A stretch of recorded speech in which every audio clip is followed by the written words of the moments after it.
House Republicans narrowly passed the massive tax and spending cuts package Thursday morning, marking a big win for President Donald Trump and his so-called Big Beautiful Bill. The bill is passed.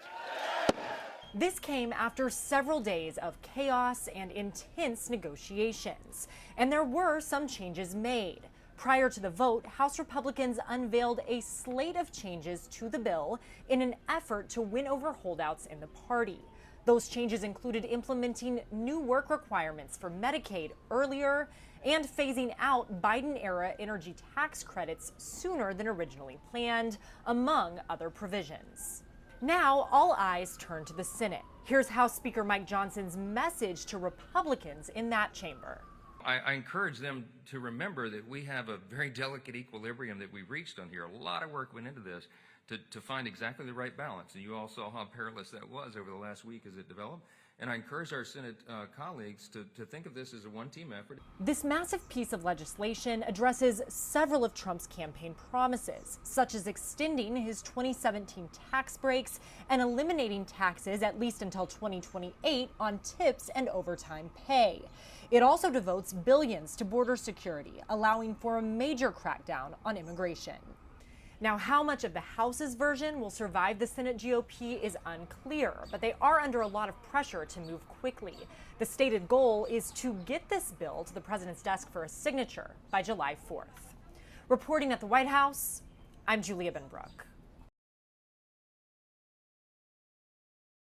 The $4 trillion budget measure is packed with a number of President Trump's campaign promises, but some of the holdouts within his own party question whether his pep talk on Tuesday brought it any closer to reality. President Trump's second-term domestic priorities are rolled up in what he calls a big, beautiful bill.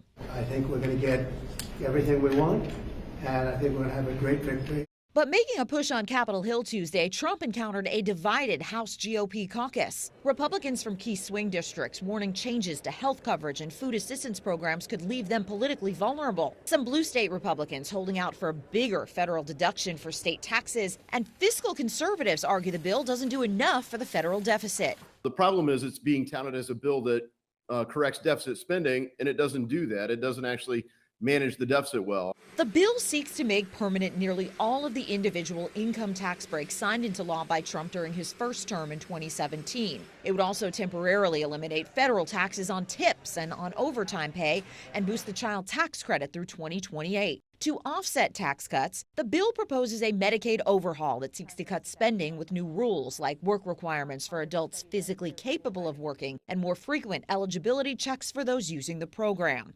The bill also calls for more food stamp recipients to work to qualify for benefits and shifts some of the program's costs to states starting in 2028.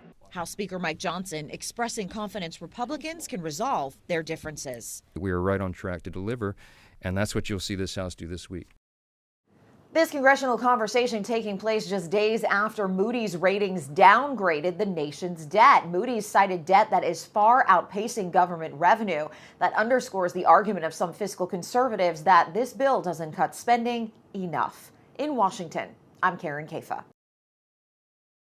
Republican attorneys general on the ground at the southern border getting an up-close look at border operations. Border encounters decreased by 93%. Despite the sharp decline, the GOP is pushing to pass their big, beautiful bill, which includes over $40 billion in funding for border wall construction. Why continue investing money and resources into the border when border crossings are at their lowest? This wall's not done. There's still some tech that needs to go on top of this wall that can help us get down to zero.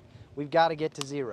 While most of the attorneys general visiting weren't from border states, they pointed to crime like drug trafficking as issues affecting their own communities.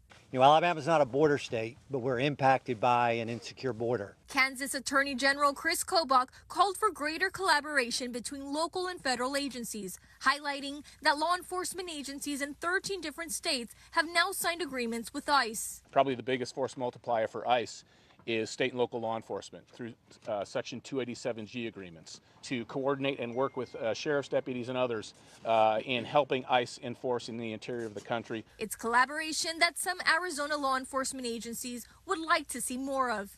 We have got to partner with the federal government We've got to partner, we've got to form coalitions and networks